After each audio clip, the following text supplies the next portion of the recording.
Welcome. See 2 people in so far. Welcome to the live session. We'll give it a few minutes. I'm going to get it going in the Facebook group. Do a post in there. If you can hear me, post a comment. Let me know if audio is good.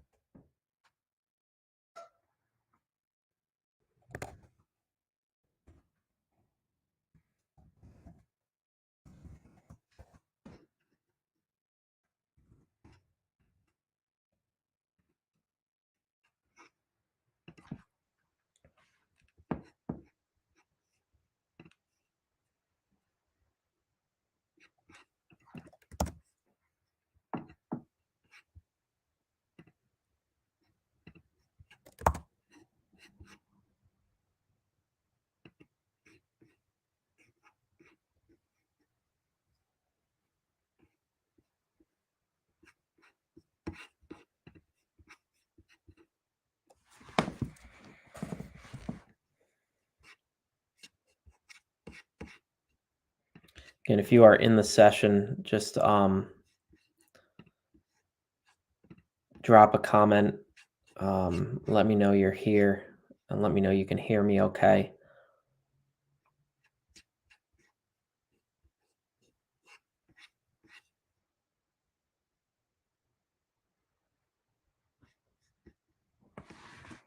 I'll give it a few minutes to see if we get anyone else in here.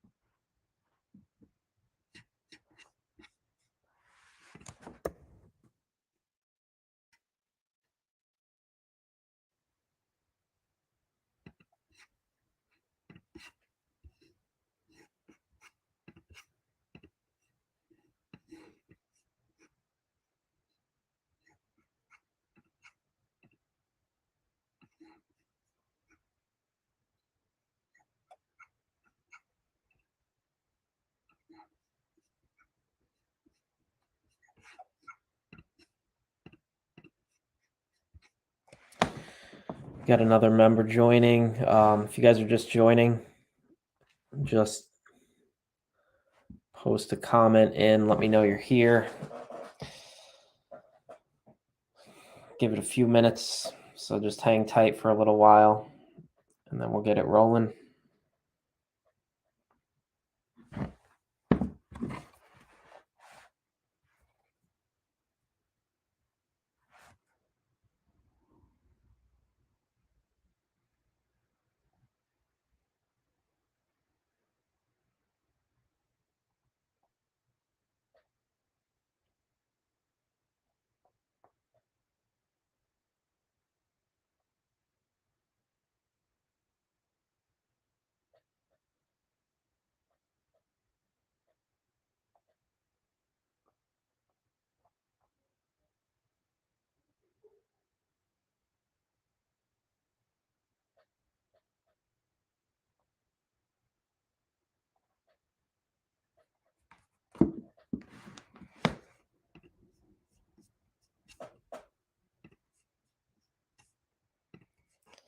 So right now there's 2 viewers in the session.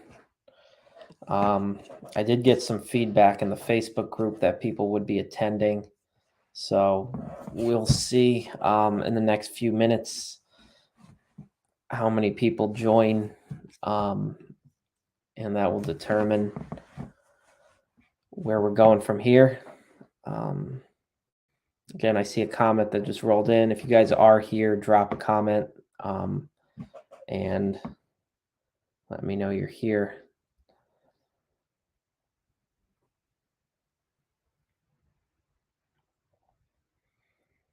I'm going to give it about 2 or 3 more minutes, and if we don't get any additional members joining, then we're just going to get underway. This is this is a live session, but after the live session, it's going to be posted on YouTube, so anybody can see and view the video after it's been recorded on the live. But you guys do get the benefit if you're here to ask questions and, really get basically one-on-one with me for any concerns you might have. So as we get a couple more members joining, drop a comment down below. Let me know. Hope everyone's holiday went well. Looking forward to a profitable and, healthy, happy 2023. I think 2022 was a great year. I hope it was for you guys as well. And we're going to dive into all of that business-wise. We're going to dive into,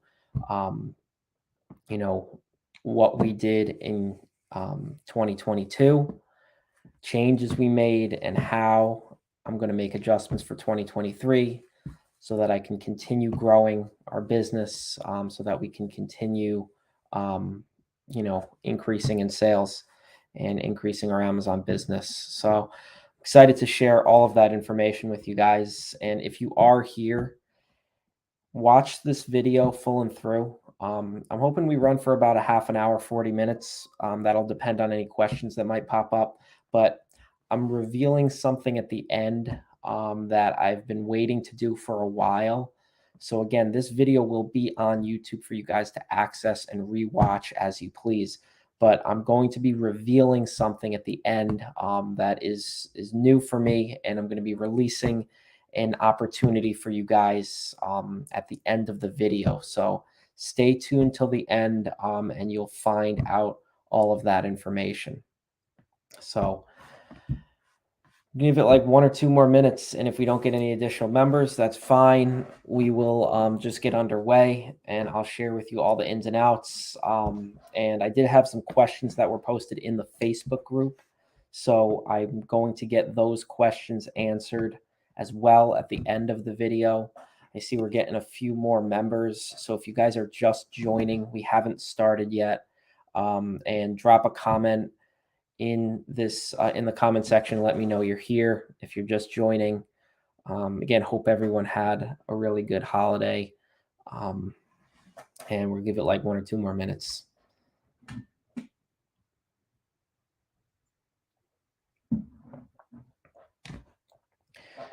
Christopher's here. How's it going? So you got a question. Yeah, I'm going to do questions at the end, but since you have the question right there, I'll definitely answer it. Noticed any restock limit change on your side, how to increase it? I personally have not noticed much of a restock limitation. Amazon tends to do that right before Q4 so that they can clear out their warehouses. The best bet for increasing your restock limitation is to make sure your IPI score is as high as possible. So the factors that go into IPI score, for those of you that are not familiar with what IPI score, it's a number that Amazon assigns to you based on how well you're performing on a few metrics, such as stranded inventory, your restock ability, in stock rate. I think I might be missing one, but it's based on 4 factors. I don't have the 4th one off the top of my head, but 4 main factors. If you guys can optimize those, you'll really be able to increase limitations in Amazon's warehouse. And one of the biggest things is excess inventory. That was the 4th one that I was missing. Excess inventory. If you guys have dead stock sitting in Amazon, you're going to be getting charged monthly storage fees. The longer it's in there, the more fees you're getting charged. So even if you've been sitting on inventory for a while in Amazon's warehouse, even if you have to just, get rid of it at a break even or even a small loss just to free up some storage space, that is certainly going to benefit you moving forward. So if you have questions, post them in the comments section because I'm going to go through all of them at the end. And we're going to start getting underway here. So if you guys were in the Facebook group, you would have seen that I'm breaking this video down into 3 main parts. Number 1 is a recap from quarter 4 and some key lessons that I've learned.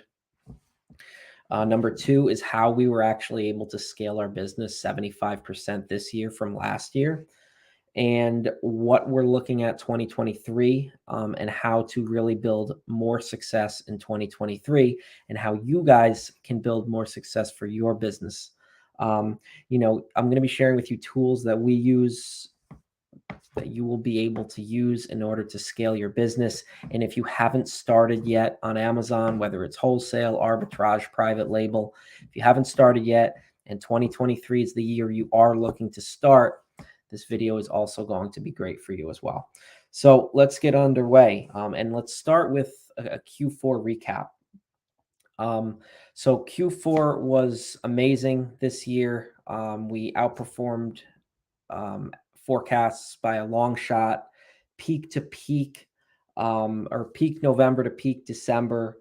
We did about 430,000 in sales. So I was really pleased with the results from this Q4. And I want to talk about, what went into that and what was behind all of that. And there was a lot leading up to it, right? Most of the success from Q4 actually came before Q4. So one of the biggest things that we did was plan throughout the year, right?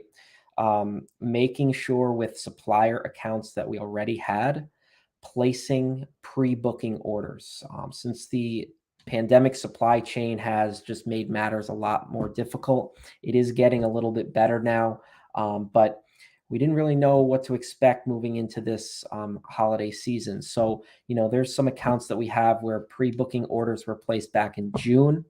That doesn't mean we pay for the order in June. It just means I'm notifying the company, here's the quantity that we would like to purchase for a ship date in October. And a lot of companies are willing to work with you on this. And some companies are designed with pre-booking orders. So, getting your order in June, July, August, before the holiday season, before the holiday rush. That way you have your inventory in hand for October. You're getting it into Amazon well in advance from the busy time. And in case you guys aren't familiar with the key dates on Amazon, November 1st for Black Friday is the inventory deadline, and December 1st for Christmas is also the Christmas inventory deadline. That's when Amazon wants your inventory in their warehouse to guarantee shipment to customers before those dates.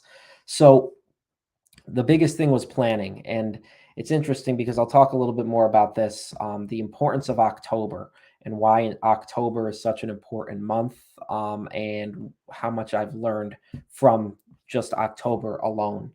But one of the biggest things aside from planning was saving funds throughout the year. So taking our Amazon payment and setting aside a certain amount of funds to save for Q4, save for the holiday season, so that we had more money to invest moving into the busy time of year. This is a financial practice that you guys should use no matter what. If you guys haven't read the book Profit First for e-commerce sellers, it's a really good one, especially if you're just starting. Essentially what it does is it talks about how you can how to practice good accounting skills and set aside a certain amount of funds for each bucket. You have your inventory bucket, you have your profit bucket, you have your save your money for tax bucket.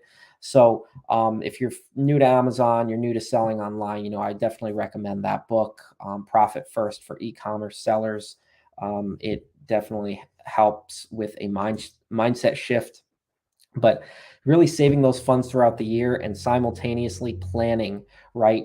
As I'm getting accounts throughout the year, I'm looking at the Keepa chart for Q4. What is it doing, November, December, and how are we going to plan for that? Because there was a lot of accounts that we got in 2022. And you're looking at those accounts, great. Those are products we can buy. We're getting the accounts in January, February, March. Great. But what is the Keepa chart showing in the holiday season? And how do we have to make adjustments for the holiday time in order to, really be able to stay in the volume and secure all of those SKUs, get them into Amazon with adequate capital to do so. So I want to go back to that importance of October, right? Because October seems to be the month, especially now this is our third Q4 of, really really ramping up in the operations of being on Amazon, right? First year was just kind of, testing and didn't really know what to expect. But this is the third year as an experienced seller for Q4. And really this year, it taught me the importance of the month of October, because that is when it seems like all of our funds go out, right? That's when all of the inventory is purchased in the month of October. And October, at least for us, is not necessarily the best month for sales. The sales really come in November. November and December is when those big sales happen. So it's important to plan accordingly and make sure you have the funds to purchase inventory for the month of October, because you can't buy inventory in November if you want it in for Black Friday, and you can't buy inventory in December if you want it in for Christmas. And to be honest with you, you can't even buy inventory in November if you want it for Christmas, because at this point, companies have already shipped, holiday orders. You have to be mindful of lead time and different things like that. So planning ahead of time is key.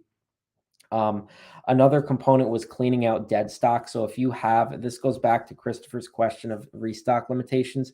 If you have inventory sitting in Amazon's warehouse, my best piece of advice would be to get it out of Amazon's warehouse as fast as possible, and do that by selling the inventory. If you cannot sell it whatsoever, consider recalling the inventory so that it's out and you're not getting charged monthly storage fees. That's really important, because aside from the fees, Amazon is limiting the amount of inventory that you send in during the holiday season. And you also want to get your capital back, right? You don't want to be sitting on inventory for a long time. So I found that, if something's not selling for a while, I would rather sell it for a break even or even a small loss, just to recoup my capital and then reinvest, right? So that's a big one. And then, there were some key lessons from this Q4. And one of the big ones for me was determining how to price items and the importance of setting your repricer ahead of time. So if you guys don't have an automatic repricer, I would highly recommend getting one, because that's the only way you're going to stay competitive on Amazon. The competition that you're selling against is constantly changing the price due to automated repricing. And if you're sitting there manually repricing, it's going to consume a bunch of your time. So make the investment, get an automated repricer. Even if you have like 10 SKUs, I would say it's worth it, because you're going to more than make up for it with the sales that you're going to obtain in your competitive price. And it doesn't mean you're just repricing down. Your repricer is also going to reprice up if the competition goes up in price. So, during the holiday time, because demand is so high, it was a challenge to determine, okay, should we hold out our price until December, middle of December, when the price might go up and the sellers might go down? Or should we, go with the approach of moving inventory as fast as possible and maybe sell it at a lower profit in November? And the biggest takeaway from that for me was to just do both, right? Have enough inventory to sell through a decent amount of it in November, but also have inventory that you save in order to, get those higher profit sales in December, because December is the month when sellers tend to run out of stock, right? Usually it's in the first, second week of December, right around December 10th, 15th, somewhere in that range. That's when sellers start to run out of stock, because demand is going through the roof. Another component that we're looking at is don't just limit yourself to one business model. So in Q4, we also use retail arbitrage. And, you guys know my main business model is wholesale, but in Q4, retail arbitrage is a big one for us. I'm going to explain to you how we do the RA. With RA, I'm not going into stores and looking at products and just going into stores blindly and trying to scan products at this point. There was a time when we did that. I no longer do that.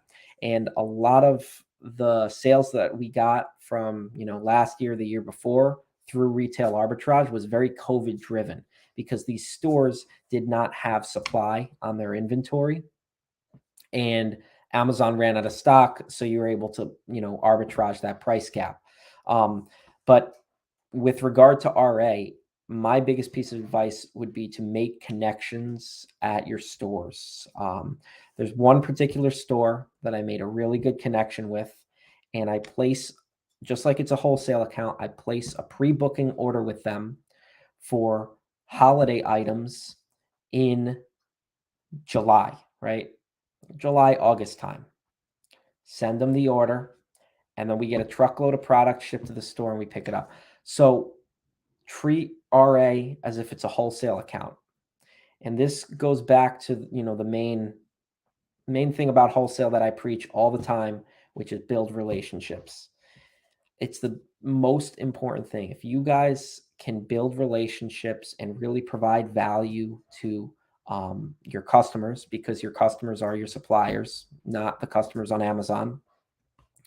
If you can really provide value to them, it's going to go a long way. So treat RA no different. If you find profitable inventory for Q4, do not be afraid to reach out to, upper management at that store, ask for backroom access, things like that, and see if they would be open to, having an order specially delivered for you. It's not something I thought would happen a few years ago, but over the past 2 years, we've been doing that, and it has been working out really well. At the same time, don't be afraid, to tell the store owner that, hey, you have 2, 3 pallets of this product in the back. I'll buy all of it. And honestly, these stores love that because they're getting rid of all the product. Some stores may want to save product for other customers to purchase. I mean, it just depends the store, but do not overlook that opportunity, because it's, served me really well. And I wanted to share that with you guys. Getting into some other components about how I really scaled, how our business was able to, increase 75% from last year. The biggest thing that comes to mind is building a system, building a process that works, that we can just continue to hammer away week after week, and rinse and repeat. That's literally what it is. We've built a system in place, where I have, I'm sourcing the companies, and that's completely outsourced. So two components to scaling is systems and outsourcing, in my opinion. If you guys can build systems and you can outsource to the right people, you're really going to be able to scale. So sourcing is number one, right? Making sure we're doing the right sourcing processes, reverse sourcing, storefront stocking. I've discussed that in many other videos, and I've shown you guys how to do that.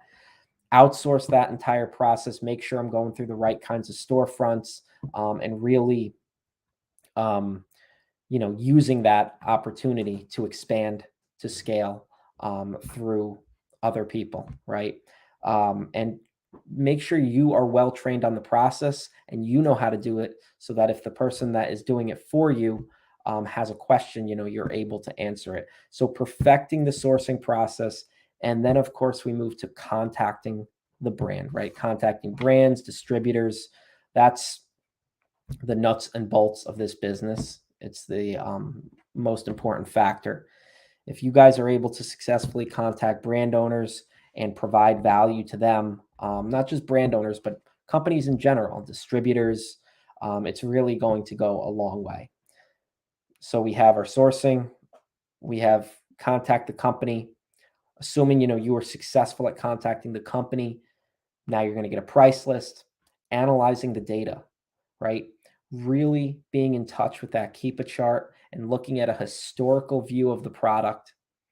What is it selling like now? What was it selling like a month ago? What was it selling like 6 months ago? Looking at all of that, where is the price now? Where was it 6 months ago? Because Keepa is your main indicator of how you're going to be able to predict what's going to happen in the future. Competition, we want to look at sales data, price, competition, buy box. Is the buy box rotating?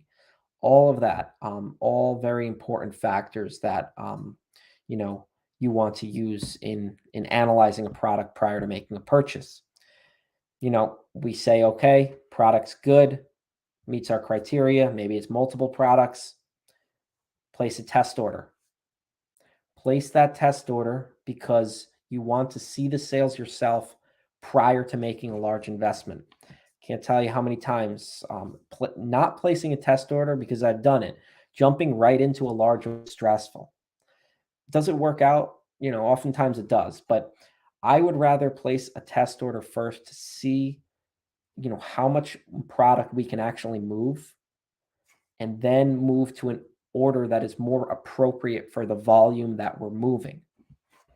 So you place that test order, all goes well, you place your bigger order or your order that's more appropriate for whatever volume you're moving, and then you just keep the items in stock. So it becomes turnkey, right? It becomes a turnkey business model at that point, because if you have 10 accounts, right, each is generating you a certain amount of profit per month, and assuming all of those accounts are, in your possession, meaning, you're not losing them, which is possible. Accounts do drop off, but, let's say you have 10 accounts, each of them is generating you a certain stream of profit.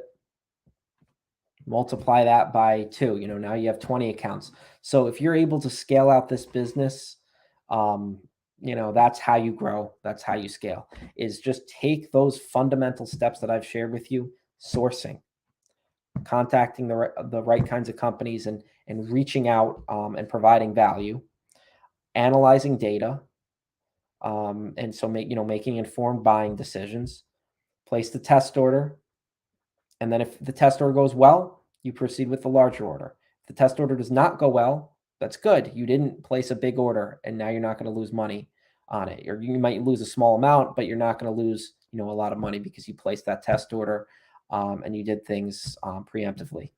So if you guys follow that process in 2023, you will be able to scale your business. The key is you have to do these things strategically, right?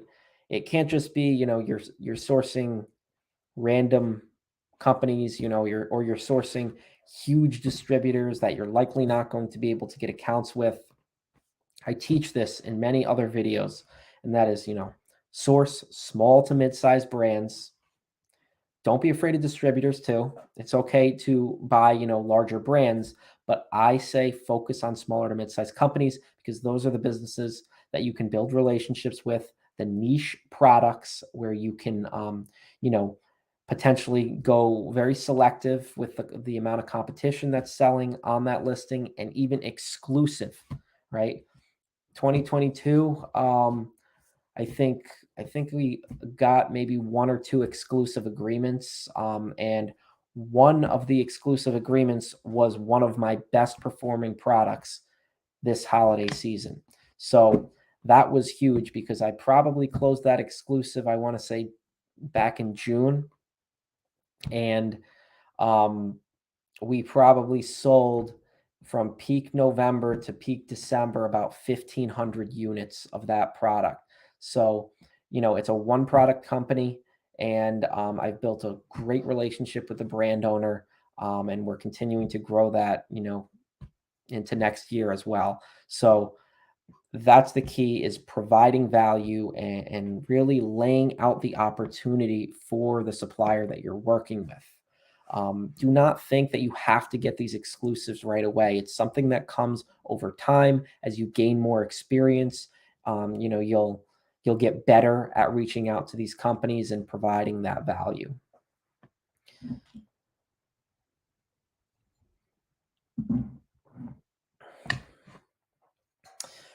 So, really scaling, and I want to talk about this too. I have some notes in front of me that I'm just reading, but I want to talk about this too, because we've discussed before about the importance of the supplier and reaching out to the supplier and providing value. But what does that mean, right? So you're going to contact these companies, right? Assuming you're sourcing the right kinds of brands, right? You're doing your storefront stalking, you're niching down.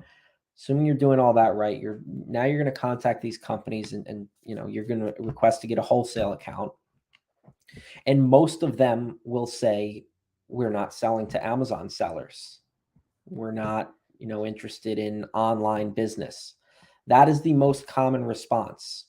And the key in overcoming that is understanding why they are not accepting Amazon sellers, right?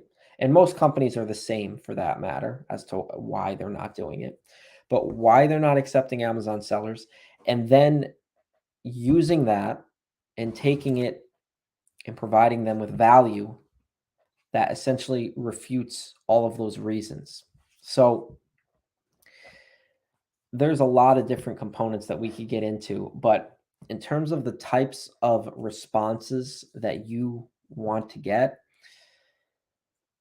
you have some companies where you'll reach out, you're interested in getting a wholesale account, you're interested in, selling their products, and they'll say, yep, no problem. And it might surprise you because most of the companies that you're reaching out to are saying no, and then you finally get that one yes. Those are the ones that I call low-hanging fruit, the ones that anybody can get. It's not that they're bad accounts. We have plenty of them.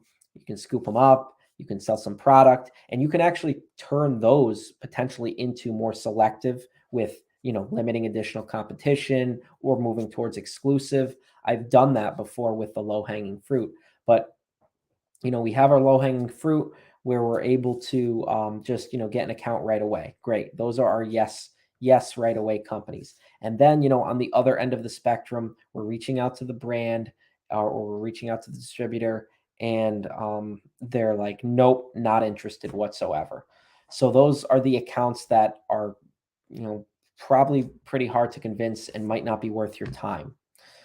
So I've always said that, if you have your yes on this end and your no on this end, you want to go somewhere in the middle um, of that chart, but a little bit closer to no. And the reason for that is because that's where the opportunity lies. The closer you get to yes, it can still be a good opportunity, but the people who are getting the accounts closer to no, everybody else is getting denied by those companies that are more on the no side. Everybody on the yes side, everybody's getting the account, so it's not coveted. It's there's a lot of competition on it, and there's no limit as to how many sellers are going to be on that listing. Whereas if you're able to continue a conversation and keep that sales rep or brand owner on the phone for 15, 20, 30 minutes, and they're started the conversation with no, but you can kind of move them to the yes side, that is how you're going to grow your business. I mean, that is how you're really going to separate yourself from competition, because 2023 is just going to be another year where a bunch of people jump into Amazon. They try it, and then they kind of fail. Unfortunately, that's just the way it is. Well, maybe not unfortunately, but it's just more profit for the sellers that have been doing this for years, because I see it year after year. I think there's like a statistic. Most sellers drop off after the first 6 months of trying to sell on Amazon or, attempting this business model. So if you're able to stick with it for a year, 2 years beyond, you're already way ahead of the pack, and you're, ahead of most sellers, because most of them drop off right away. That applies to anything. I mean, it really applies to anything. Like, this is not a business where it's just going to be easy. And unfortunately, on social media, there's a lot of marketing as to how you can, quickly build an Amazon business, and, we'll do everything for you. That actually gets to another question that I had from a member in the Facebook group. We'll get to that later. But, there's these companies that say they're going to automate everything. You just have to invest $20,000 with me, and we'll build your entire Amazon business. And it's very appealing, right? It sounds great, but it appeals to the people who, don't really want to work hard. They just want to, a get rich quick method. And I'll tell you that you're going to lose all your money with those types of companies. They're not set up with the proper systems to actually, scale businesses. So One of the biggest ways, or one of the best ways to scale your business, is to expand the number of SKUs that you carry. This is a great way to expand your business because the level of inventory that you have in Amazon's warehouse, or I should say, the amount of sales that you have is going to be a percentage of the level of inventory that you have in stock of Amazon's warehouse. I want to say it's about 2%. But as a good rule of thumb, sending more, and of course, we're assuming that all this inventory that you have is profitable and sells well, right? We can't just send in random inventory and expect, our sales to go up. Strategically picked SKUs that are going to make, you're going to make money on them. They're going to have good profit, good ROI that meet your threshold. They're going to sell well, and the competition is relatively low. If you have that kind of inventory in Amazon's warehouse and you double it, your sales will go up. I promise you that. The best way to increase your sales is by increasing the number of SKUs that you carry. How do you increase the number of SKUs that you carry? You contact the right kinds of companies, you source the right kinds of companies, and you repeat those different pillars of the process that I've shared with you. Guys, as a reminder, this is episode 10. So this is the final episode in my wholesale series, just to kind of bring everything together. But if you haven't seen my wholesale series, I have a playlist on my channel where I break down episodes 1 through 9, from starting a business from scratch to scaling it up and hiring other people to help you. I highly recommend going back and watching the videos in that sequence because they're extremely in depth. I haven't seen a lot of other content on YouTube that explains each of the components of wholesale this in depth. So if you haven't seen it yet, I do recommend going back and watching if you're trying to learn more. So the biggest thing for 2023 is going to be separating yourself from other sellers. And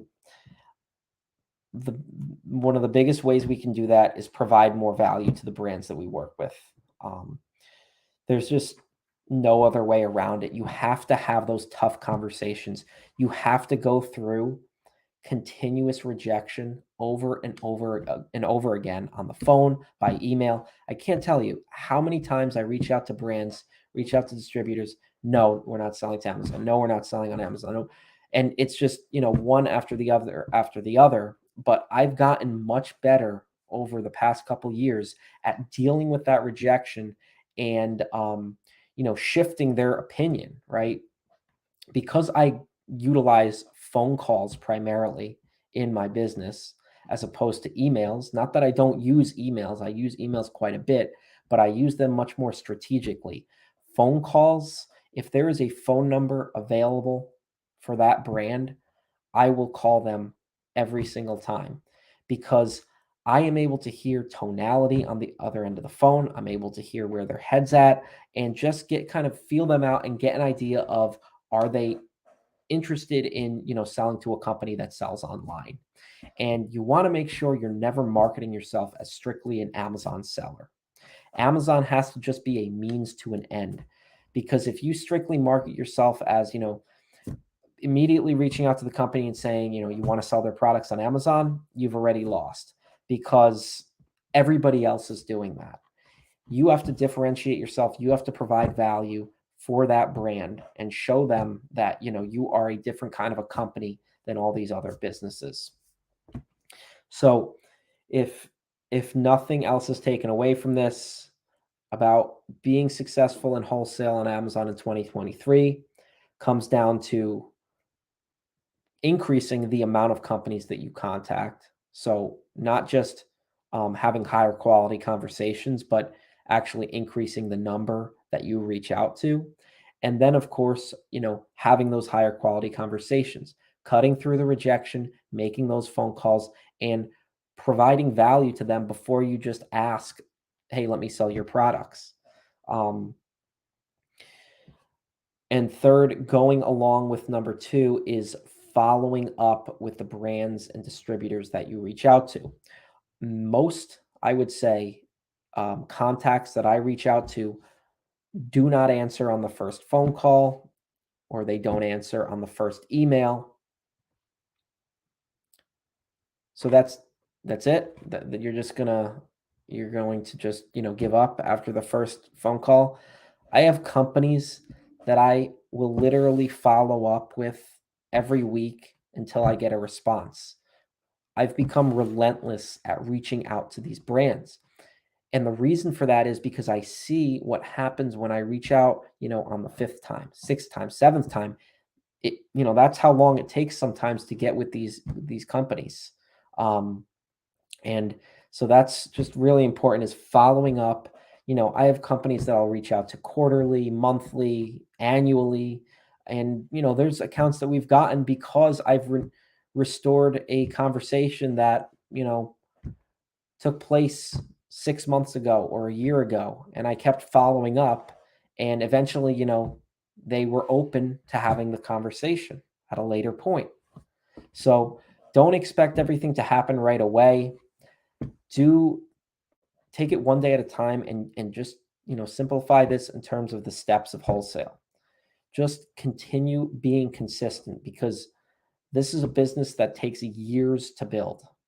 Years. And if you're not in for that, if you're not in for doing the same thing day in and day out for years, you're not going to build a big business. You might be able to build, a side hustle, but you're not going to build, full-time income on Amazon, because that's what it takes. I've only been at this, full-time in the operations, really scaling, probably about 3 years. So, we're still in the growth phase, right? There's many years to come, and a lot more to build on. So focus on those things. Again, expanding the number of SKUs that you carry is a big one. A nice tip for that is, I always say focus on brands. But if you need to just expand the number of SKUs that you have, don't be afraid to work with distributors, because distributors carry a wide number of SKUs. So with just one account that you close, you might be able to take on 50 or 100 SKUs. Whereas with the brand, maybe they're only a 1, 2, 3 product company. So that's something to keep in mind as well. I'm going to get to the questions now. We have some questions in the comments section here, and then I also want to address the questions that were posted in the Facebook group as well. If there's anything right now that I haven't covered yet that you want to hear more on, feel free to post a question in the comments. So Phi H asks, apart from Keepa, any other must-have tools for beginners? Example, Jungle Scout Helium 10. If you're doing wholesale, I would say the biggest thing is Keepa. Jungle Scout, in my opinion, is nice to have, but it's not a must. And Helium 10 can be used for sourcing and wholesale, but it's definitely not needed. Helium 10 is more of a private label product, because you're able to determine keywords and different keywords that are indexing in Amazon's algorithm. So as far as wholesale, really the main software that you need is Keepa, because you could even take a store on Amazon and run it through Keepa in the back end of Keepa. I'll have to maybe make a video on how to do that, but you can take a storefront and, set certain criteria that you want to look for in terms of, what kinds of products, and then run it through Keepa. That is really the main software that you need. Of course, you're going to need some type of profit calculator that comes with the Amazon seller app. And then you also are going to want to have some type of an accounting system. So even if you're selling, a little bit, you're not really a big business yet, that's fine. I would recommend putting the accounting system in place ahead of time, because if you try to grow and scale up without proper accounting, it's just going to crumble. We use Inventory Lab is one software that we use. There's other ones out there. I found Inventory Lab works well for us. It has a few quirks that I'm trying to get worked out, and we may need to combine it with a software like QuickBooks, but it's, definitely a great software in terms of generating a profit and loss sheet. You're able to list and prep your inventory right in Inventory Lab and send it through into Amazon's workflow. So Inventory Lab, which is an accounting system, Keepa, which is, product analysis / product research, and of course your seller app, which is a must-have. So those would be the main ones, in my opinion, for wholesale. Again, if you start going down the private label road, that's where I might recommend like a Jungle Scout or a Helium 10. Good evening, all the way from New York. It's not too far from me. I'm in Connecticut. Just opened a account on FBA. I'm doing research and ran into your page, pulled up to like and support the algorithm. That's awesome. Really appreciate it. If you guys haven't liked this video yet, take a moment and like the video. It really helps out the videos that I post in the algorithm. So, Croywen, thank you for that. Alicia, thank you for everything. Of course, this is my pleasure. I really enjoy doing this for you guys and setting aside some time to help with your business. Phi H, as a new seller, how many months do you think one should be willing to wait before making a first sale? Also, how would you differentiate yourself as a new seller with no store or website? Can you please clarify on what you mean by SKU? So I'll answer that last question first. SKU, it's actually spelled SKU, and it just means product. SKU is just a blanket term for a unique product. So, if I have this pen, and I have this pen in blue, black, red, pink, each of those colors, is maybe its own SKU, right?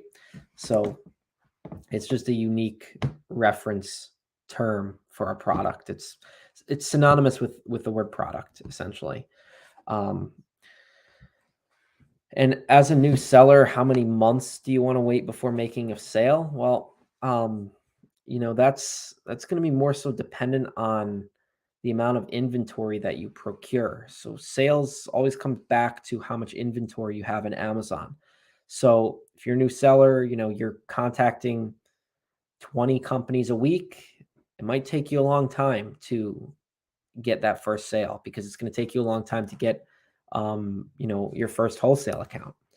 But if you're contacting 100 companies a week, even if you're a new seller, of course, there's a learning curve to it. First 6 months, you're, contacting these companies, but you're doing 100 per week, which is what I recommend for high growth.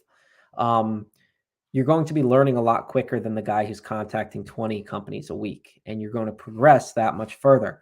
So contacting 100 companies a week, you can expect to get your first sale right when you get your first wholesale account. Let's say conservatively, if you're contacting 100 a week, even if you're closing 2% or 3% of those, you're closing accounts with 2 or 3%, maybe one of them is profitable, one out of those 2 or 3, then you're adding one profitable product per week. That's 4 profitable products per month. So think about it that way. First sale is all going to be dependent on how many brands and distributors you're reaching out to, and the success of those reach outs. And differentiating yourself as a new seller with no store or website. Great question. There's a number of ways to do it.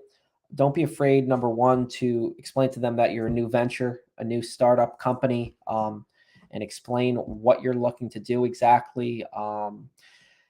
Don't be afraid also to build a website that is outside of Amazon. This website does not have to carry or host products. It could just simply be, a landing page explaining to whoever visits it, what is your company about, talk about your company. What do you guys do?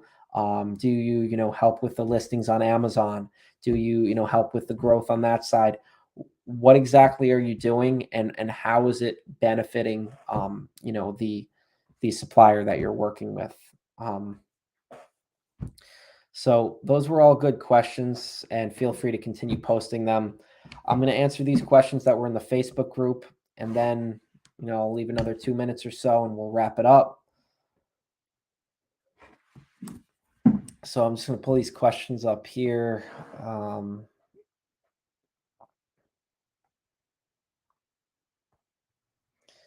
So Farhan Chowdhury, I'm not sure if you're in here, but he had asked a question. Can you discuss your daily operations? Do you have a warehouse? Do you have a number of employees? Also, do you prep all items in-house, or do you use third-party prep companies? If you prep yourself, do you have machinery to streamline the process? There's more to the question, but I'll answer those parts first. Believe it or not, we don't have a warehouse yet. Everything's still operating in-house. And with regard to that warehouse, I'll tell you the reason why we don't have that yet. The main use for the warehouse would be for shipping, at least for us, as opposed to storage. That's not to say we couldn't use expansion on storage, but the biggest point with the warehouse is the shipping. So essentially what I mean by that is having the ability to have a 16-wheeler, 50-foot tractor trailer back up to a loading dock and deliver the goods, and have another tractor trailer come and pick up the goods, and shipping out on pallets. So saving money on shipping costs would be a big reason to go into a warehouse. If, of course, the warehouse has a dock. If the warehouse doesn't have a dock, you're dealing with the same problem that you are at a residence. You got to pay for lift gate fees. The warehouse operation might not even have a great spot for a 50-foot tractor trailer to get in.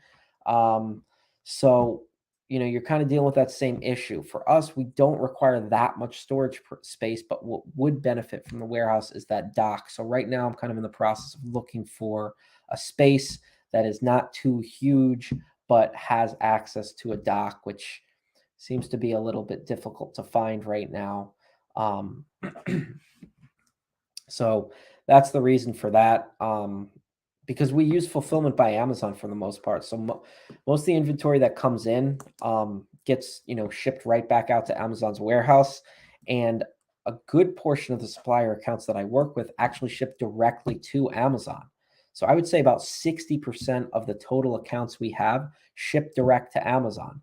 Now, if that wasn't the case, I would have to have a warehouse. There would be no question, because if we were getting 100% of the product delivered to our location, there would be no way we'd be able to operate as a residence. But because I have that luxury, and we've built those systems to where the supplier is actually shipping directly into Amazon's warehouse, shipping our product in bulk into Amazon's warehouse, that has freed up storage and freed up a lot of time too. So we do have employees. We have about 3 or 4 employees. And like I said, about 60% of the inventory shipped to Amazon, probably about 40% to us, have it prepped by employees, and get it sent in. I do some prepping myself, whatever we have to do to get the product out, and continue moving.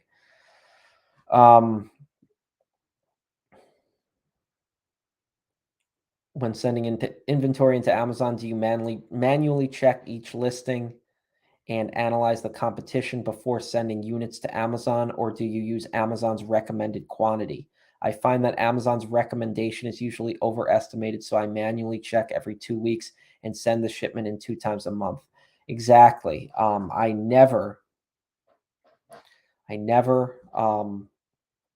use Amazon's inventory recommendation. It's way overestimated, and it doesn't account for things like supply chain issues, seasonality. It might account for it a little bit, but I find that we have to manually look through each piece of inventory, send that inventory into Amazon, and really what we do is go through every 2 weeks, look at the inventory, what have the sales trends been, and then make a purchase order, on Monday every other week, have that inventory come in, prep it out, ship it into Amazon. It's all done by Friday, and just continue rinsing and repeating that.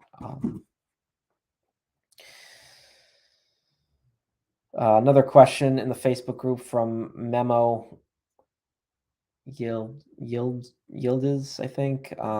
If you could address these questions in the stream, that would be great. What do you think about automation companies? So I had addressed this a little bit earlier on.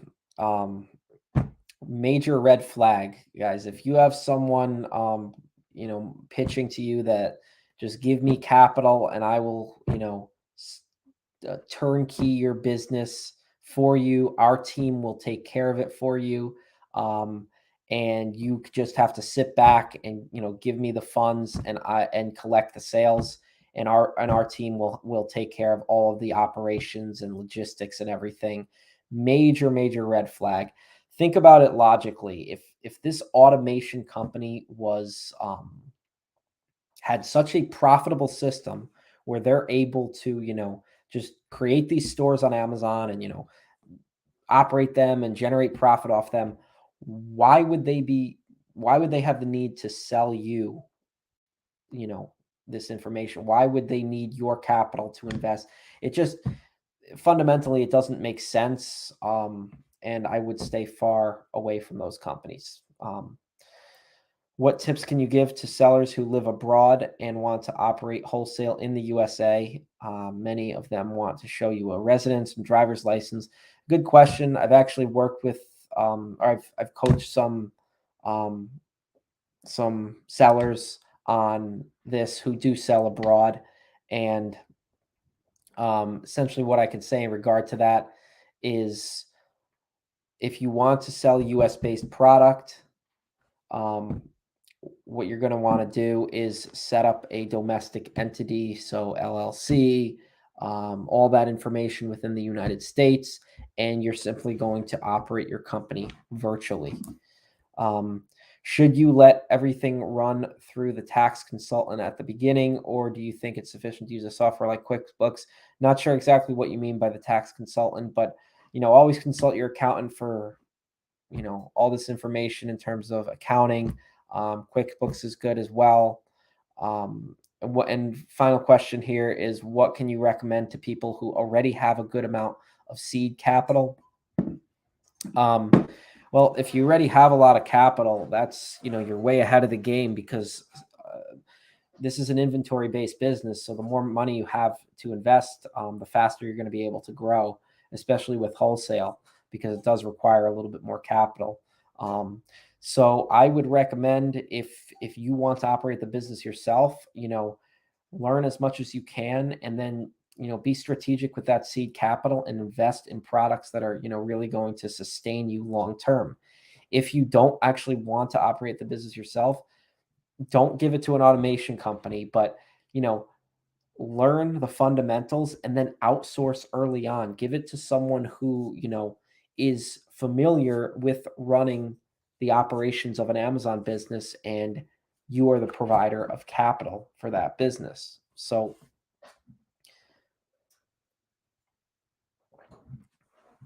Christopher says, I can't expand anymore. I'm close to hit my 1K standard size limit, 510 IPI. Should I look for 3PL to continue expanding, or continue to increase IPI? I would recommend looking into both. 3PL can be useful, but really, moving that inventory as quick as possible through Amazon's warehouse. You don't want inventory sitting. That would be my biggest recommendation. So we're coming up on the conclusion. We're right at that hour mark. We only have a couple more people in the session, so I do want to release this information now. I'm also going to go into the Facebook group after this and release the information, and I will also be sharing it with you guys in future videos, so I can gauge interest. But what I'm going to be doing in 2023 is I'm going to be opening 5 slots for a mentorship community. And what this is going to consist of is, right now my number is 5, because I only have so much bandwidth to implement, the coaching and doing, all of that mentorship. But I have mentored clients in the past that come to me on, case by case basis, looking for, further advice in wholesale. And what I want to do is really we've created this mastermind community in the Facebook group. But what I want to do is I want to niche it down a little bit further. And for those that are really serious about taking their business to the next level, I want to create a very small, exclusive community for some sellers who want to share information with each other, things that they learn on a day-to-day basis, conversations they have, questions they have, things they got stumped on throughout their business, and give them the ability to share that. So if that is something that you're interested in, um, depending on the level of interest that I get in this, will dictate the future course. I'm going to be pretty selective probably with who I have in this group because I want the sellers to be serious because I'll be sharing all of my own information as well. Now, this does not just get you access to the community of, exclusive sellers, but it also gets you access to my program for building an Amazon business, which is essentially just based around the key fundamental components of Amazon wholesale that I've explained throughout this video that are throughout the components of my video series, sourcing the right kinds of companies, contacting the brand distributor, um, analyzing the data, going through price lists, making informed purchase decisions, logistics, paying your supplier, and rinsing and repeating. So again, if you're not interested, no sweat at all. But if you are, feel free to reach out to me on Facebook Messenger, drop a comment in the YouTube video. I'll post right here my email address if you prefer to reach out to me by email. But I wanted to expand on this a little bit more for 2023 and give you guys the opportunity if you're interested in, taking one level up in your business and really sharing some more ideas with the community. That is it for this video, guys. I hope you enjoyed the live session. If you have any further questions, feel free to drop a comment and I'll get those questions answered. And as always, I really appreciate the support on YouTube, Facebook community, and 2023 is going to be a big year for providing more valuable content for you guys. I'm looking to expand on the level of content that I'm sharing with you. I have some videos lined up in the coming weeks, so stay tuned for that. Thanks for watching for those of you that are still here, and have a happy and healthy new year.